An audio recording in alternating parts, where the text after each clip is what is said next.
ഒരു വണ്ടി റോഡിനകത്ത് break down ആയിപ്പോയി കഴിഞ്ഞാൽ സംഭവം KSRTC ആണ്. ഈ MID-കാരും ഇവരൊക്കെ വലിയ നിയമങ്ങളൊക്കെ പറയുന്നുണ്ടല്ലോ. ഈ ഒരു KSRTC ബസ് ഇവിടെ ബ്രേക്ക് ഡൗൺ ആയിട്ട് കിടക്കുന്നുണ്ട്. റോഡിൻ്റെ ഇത്രയും നല്ല സൈഡിലാണ് കിടക്കുന്നത്. റോഡിൻ്റെ ഒരു സൈഡിനകത്ത് വൈറ്റ് ലൈൻ കാണല്ല. എന്നിട്ടൊരു കമ്പ് കുത്തി പോയിട്ടുണ്ട്. ഒരു കമ്പ് കുത്തി വെച്ചിരിക്കുക. ഒരു റിഫ്ലക്ടർ ട്രയാങ്കിള് ഇവിടെ വെക്കേണ്ട ഒരു മര്യാദയുണ്ടല്ലോ.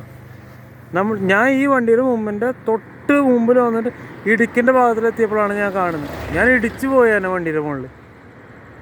അങ്ങനെയാണ് വെക്കേണ്ടത്. ഒരു ട്രയാങ്കിള് ഭയങ്കര MVD-കാർ പാവപ്പെട്ട എല്ലാവർക്കും വെച്ച് അങ്ങ് അടിച്ചങ്ങ് തീരല്ലേ. ഇത് വണ്ടി നമ്പർ നോക്കിക്കോട്ടോ, വണ്ടി നമ്പർ നോക്കിക്കോ. ഒരു റിഫ്ലക്റ്റിംഗ് ട്രയാങ്കിളർ ഇവിടെ ഒരു വെക്കേണ്ട ഒരു മര്യാദ ഇവർക്കുണ്ടോ? അതുപോലല്ലാതെ ആ വണ്ടിയിൽ ജീവനക്കാരും ഇല്ല, ആരുമില്ല. നല്ല കാര്യം ചെയ്തു വെച്ചിരിക്കുന്നത്. ഇതുണ്ടോ,